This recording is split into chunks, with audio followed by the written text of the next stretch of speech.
Crystal, your very own personal beauty pro. My primary work is in what's called print advertising commercial, the type of work you would see in commercials or in print editorial. And I'm also seasoned at runway, including New York Fashion Week.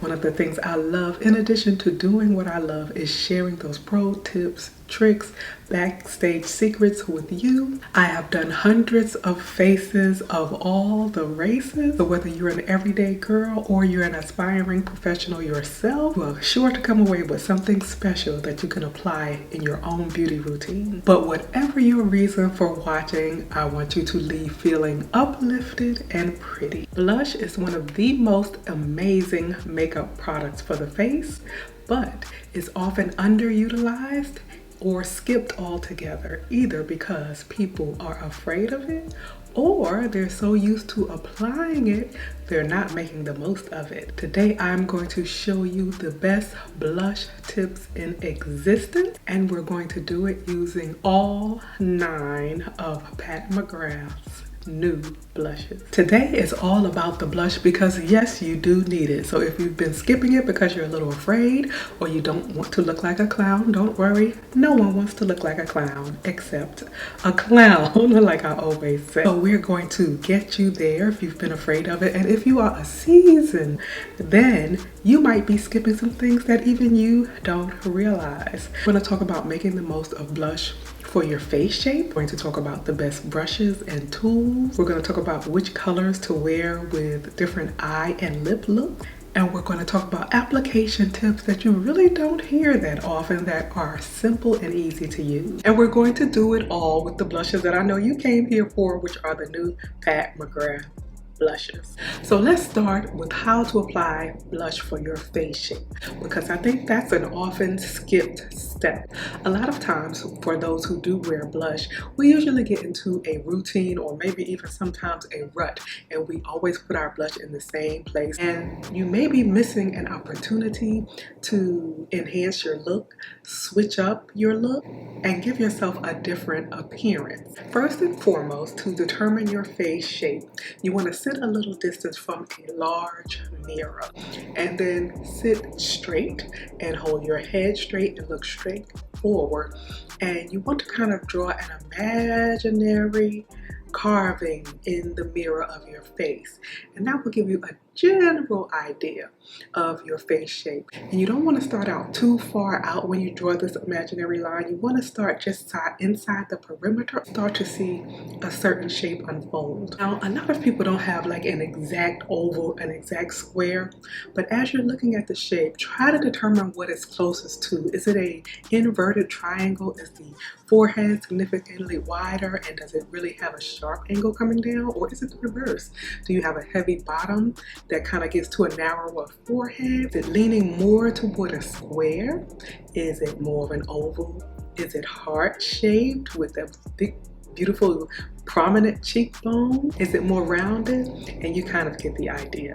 Now, once you determine the face shape, then you can think a little bit more about your blush placement. There's a general guideline, and then there are some more specifics I want to share with you.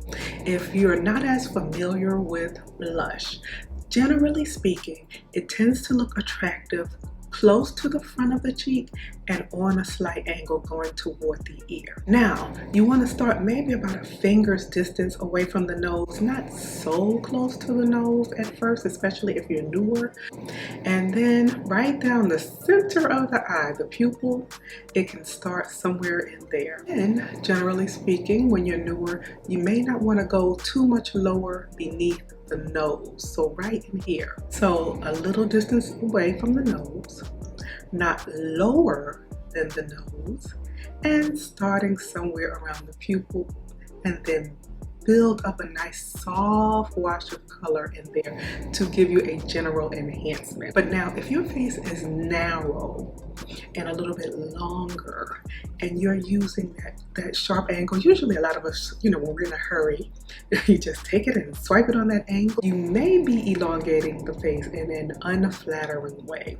So take that into consideration. For a longer, narrower face, If you desire to have a little bit more shape, the illusion of a little bit more width, a little bit more fullness, then instead of going straight for the angle up, you might want to tilt it down and apply your brush almost horizontally. Of course, it's not going to be in a stripe, but you want that wash of color to bloom horizontally instead of up on such an angle. And for a square face, you may want to use a bit more roundness, come in a bit more toward the front instead of that hard angle that makes it kind of sharp, and then not too horizontal because you already have like the square shape.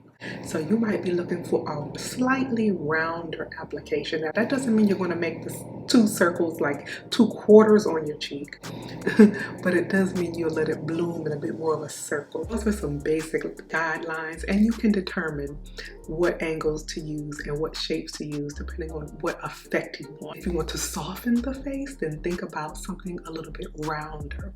If you want to carve and shape the face, think about something on more of an angle. If you want more lift, think about applying it higher. And if you want more youthfulness, think about also applying it more towards the front of the cheek. One tip you've probably heard a million times is to find the apples of the cheek, to smile, and then that part that gets full and high, apply your blush there. Here's a thing to be aware of. If you apply blush at the high point while you're smiling, remember when you stop smiling, it does come down a little lower. So be aware of that. When you apply too low, you can age and drag the face down a little. If you go a little lower than the nose and you sit it a little further back and you have that pretty soft wash of color, then that can give you like a fresh off vacation or a winter trip to Aspen kind of vibe. Let's talk a little bit about application. Right tools can make makeup easier, or it can sabotage your look sometimes. With blush, I have several different ways I love to apply depending on what look I am going for on set that day or what I'm trying to achieve for myself. I find that I often reach for 3 types of brushes. I do prefer natural hair because natural hair has a way of picking up and depositing color in a more controlled and diffused manner, but synthetic has come so far that there's no problem with using a synthetic brush. What I'm most concerned about with is the way the bristles are spaced and the softness of the bristles. You can use a nice, fluffy, dense brush. Keep in mind, this will give you a stronger application of color. So what I often tell people to reach for is a fluffy brush that has softer, more loosely spaced bristles. So see how this is more densely packed and this is more loose and airy. And then another one people don't mention as often are fan brushes. I love fan brushes for blush application. They hit the tops of the cheek just beautifully, and when it's a quality fan brush, one that's soft and fluffy enough, oh, it gives you so much control and such a perfect whisper of color. Another key is how you load your brush. In other words, how you pick up your product. Now, many people, they just swipe back and forth and hope for the best. Now, when you do that, you could be sabotaging yourself in a way you don't realize. Show you what I mean. Go into the blush like most people do, but you see how much product that picks up? That picks up a lot of product. And you can see there are some areas where the product is denser, some areas where it's lighter. So you have different amounts of particles on different parts of the brush. That is not a crime. However, how it's on the brush is how it goes on the cheek. So another method that works beautifully and enhances your application is gently laying the brush. So now what you see, instead of that coated, uneven texture, is you see an airy application of blush on the brush. And this gives you a beautiful opportunity to softly diffuse the blush, and then of course you can add intensity. The first thing I'm going to touch on for the blushes is the formula, and I'm going to be able to cover all of the shades regarding formula in one description, because they are all uniform in formula. Sometimes different colors apply differently, or you get different experiences with different textures. In the case of Pat McGrath, she has just given us quality across the board. The blushes are soft and semi-creamy to the touch, which is always nice. But just because something is creamy to the touch doesn't necessarily mean it will perform well or last long or blend really well. Being creamy is more of a sensory perk. The standout feature for me for these blushes, and you may have noticed it in the little modeling session at the beginning, is their versatility. They can be very sheer or very intense. It's all in the application, but they go on like a second skin. They go on like a very thin veil of color. So the color looks like it's blooming from within the cheek. There is no texture. The finishes are semi-satin for the most part, so they leave a beautiful finish, a skin-like finish, all 9 blended beautifully.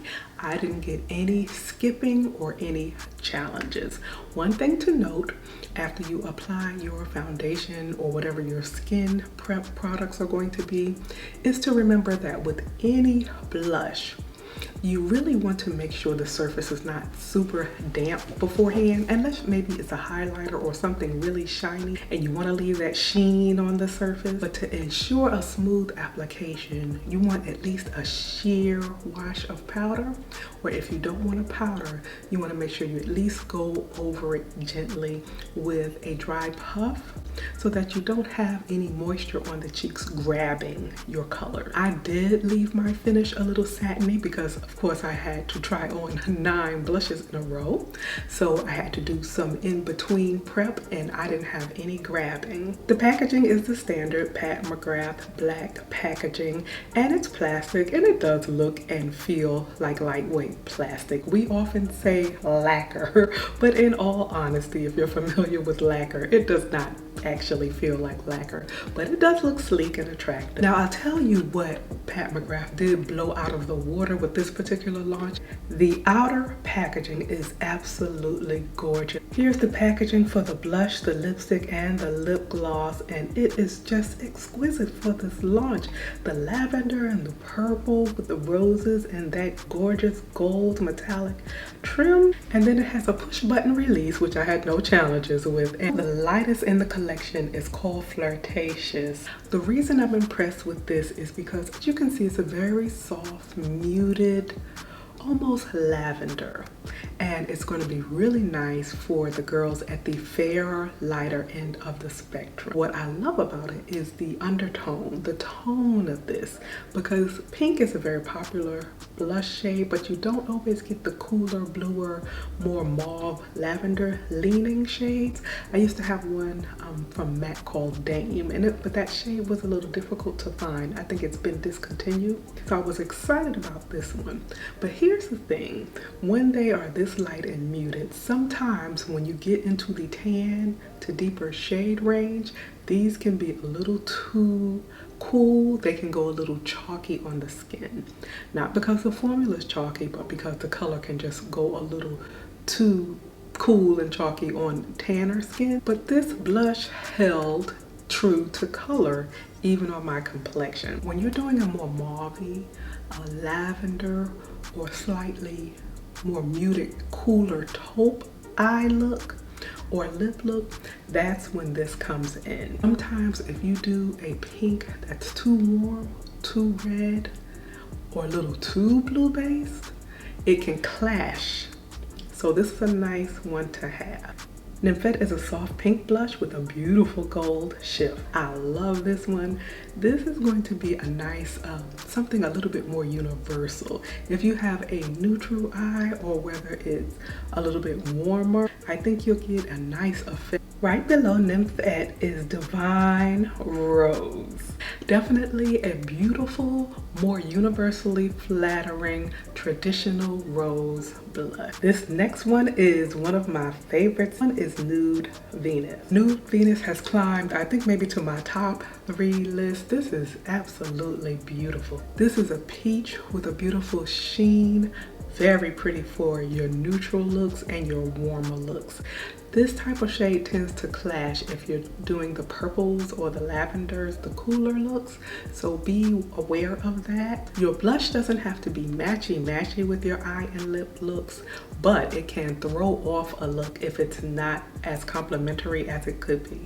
This stunner is Desert Orchid. This just gives you that healthy, wealthy looking amber glow. This gorgeous Barbie pink is called Cherish. Cherish is that popping pink, and this is one where the cheeks can be the star of the show. Like, you can do a really soft eye, a beautiful glossy lip, and just a fresh pop of color on the cheek. Next we have Love Struck, which is like Cherish's sassy older sister. Tan to deep girls are going to be particularly gorgeous in this one, but a fairer complexion can use it with a lighter, airier touch. Electric Bloom, this stunning electric coral. A shade like this really doesn't need any introduction or description. You can see how vivid and gorgeous it is. Lastly, we have Paradise Venus, a richer, delicious